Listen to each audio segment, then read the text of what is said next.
السلام علیکم ناظرین، ٹاپ 5 میں خوش آمدید۔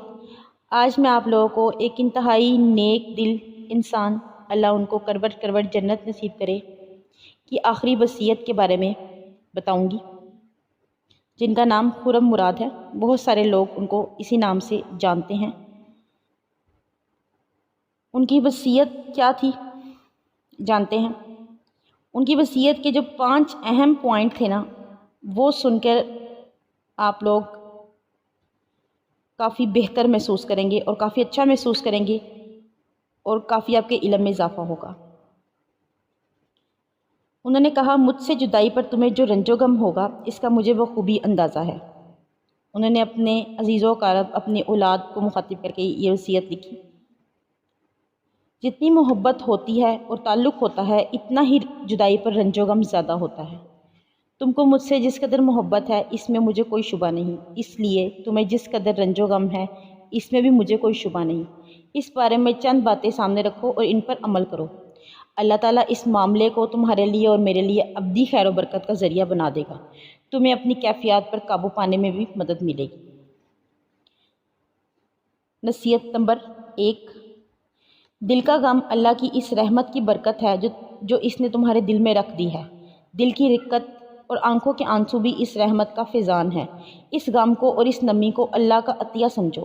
دل کی ایسی سختی کہ وہ حوادث پر پگھل کر نہ دے، اور آنکھوں کی ایسی خشکی کہ وہ بہہ کر نہ دے، اللہ کی رحمت سے دوری اور محرومی کی علامت ہے۔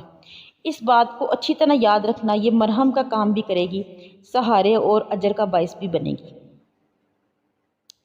دوسری بات، نصیحت، حضور صلی اللہ علیہ وآلہ وسلم نے خود بالکل ایسے ہی موقع کے لیے فرمایا جب آپ صلی اللہ علیہ وآلہ وسلم خود ایسی ہی کیفیت سے دوچار تھے، بے شک ہم جدائی پر غمگین ہیں، آنکھیں غمناک ہیں، لیکن اللہ کے فیصلے پر راضی ہیں۔ حضور کے اس سہارے میں تسلی اور صبر کا سامان بھی پاؤ گے، اور رنج و غم کی وہ حد بھی جہاں تم کو رک جانا چاہیے۔ رنج و غم میں بھی حضور صلی اللہ علیہ وآلہ وسلم کے اتباع کی نیت ضرور رکھنا۔ آپ صلی اللہ علیہ وآلہ وسلم سے قربت نصیب ہوگی، جو خود تسلی اور سہارے کا بڑا سامان ہے۔ پھر اس غم و اندوہ کا اجر بھی ملے گا اور اللہ کی محبت بھی نصیب ہوگی، اور یہ قیمتی ہدایت کچھ نہ کچھ مجھے بھی پہنچیں گی انشاءاللہ۔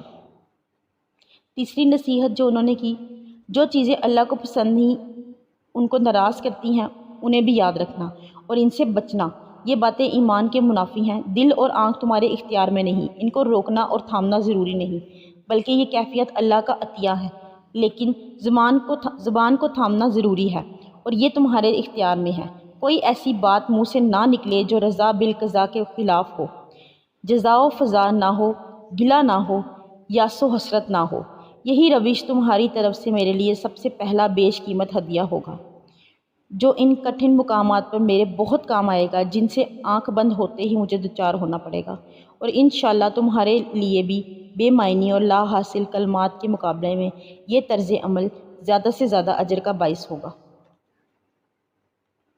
چوتھی نصیحت، سب سے بڑھ کر اس بات کی نگہداشت کرنا کہ زبان سے کوئی لفظ حسرت کا ہرگز نہ نکلے، نہ دل کسی حسرت میں مبتلا ہو۔ یہ تو ہرگز نہ کہنا، نہ سوچنا کہ اگر کاش ایسا ہوتا، ایسا نہ ہوتا تو یہ نہ ہوتا۔ حضور صلی اللہ علیہ وآلہ وسلم نے فرمایا کہ کاش اگر شیطانی عمل کا دروازہ کھول دیتا ہے۔ اللہ تعالیٰ نے فرمایا ہے کہ یہ کافروں کا قول ہے، تم ان کی طرح نہ ہو جاؤ جنہوں نے کفر کیا اور سفر یا لڑائی میں مرنے والے پیاروں کے بارے میں کہتے ہیں کہ اگر ہمارے پاس رہتے تو نہ مرتے نہ قتل کیے جاتے۔ اللہ اس قسم کی باتوں کو ان کے دلوں میں حسرت و اندوہ کا سبب بنا دیتا ہے۔ آل عمران۔ پانچویں نصیحت، یہ سوچ اور یہ گفتگو صرف حسرت کی سوزش کا سامان اس لیے بھی ہے، جو کچھ ہونا تھا ہو چکا، وہ اب کسی صورت پلٹایا نہیں جا سکتا، اس لیے بھی کہ جو کچھ ہونا تھا وہ اسی طرح، اسی وقت اور اسی مقام پر ہونا تھا۔ پہلے سے کوئی بھی تدبیر کر لی جاتی تو بھی اس سے مفرقی کوئی صورت نہ تھی۔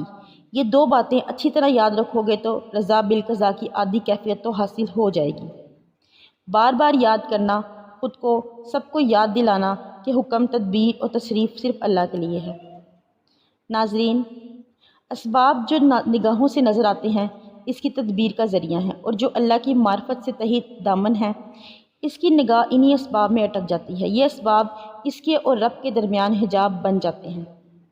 ناظرین، یہ 5 نصیحتیں جو خرم مراد صاحب نے اپنے عزیز و کرب اپنی اولاد کو کی۔ اگر ہم لوگ بھی اپنے پیاروں کے اس دنیا کے جانے پر یہی چیزیں اپنا لیں، یہی نصیحت پر عمل کریں، تو امید ہے کہ ہم جانے والے کے غم کو بہتر طریقے سے ڈیل کر سکیں گے۔